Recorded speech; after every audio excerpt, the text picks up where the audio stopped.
श्री हरि विष्णु की जय हो। चैत्र मास के कृष्ण पक्ष की एकादशी को पाप मोचनी एकादशी कहते हैं। पाप मोचनी एकादशी की कथा सुनते हैं।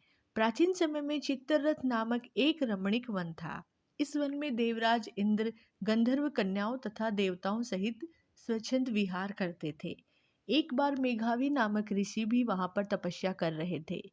वे ऋषि शिव उपासक तथा अप्सराएं शिव द्रोहिणी अनंग दासी थी। एक बार कामदेव ने मुनि का तप भंग करने के लिए उनके पास मंजूघोषा नामक अप्सरा को भेजा।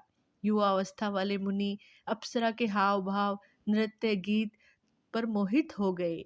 रति क्रीड़ा करते करते 57 वर्ष व्यतीत हो गए। एक दिन मंजू घोषा ने देवलोक जाने की आज्ञा मांगी। उसके द्वारा आज्ञा मांगने पर मुनि को याद आया, उन्हें आत्मज्ञान हुआ कि मुझे रसातल में पहुंचाने का एकमात्र कारण अप्सरा मंजू घोषा ही है। क्रोधित होकर उन्होंने मंजू घोषा को पिशाचिनी होने का श्राप दे दिया। श्राप सुनकर मंजू घोषा ने कांपते हुए ऋषि से मुक्ति का उपाय पूछा। तब मुनि ऋषि ने पाप मोचनी एकादशी का व्रत रखने को कहा और अप्सरा को मुक्ति का उपाय बताकर पिता च्यवनन के आश्रम में चले गए।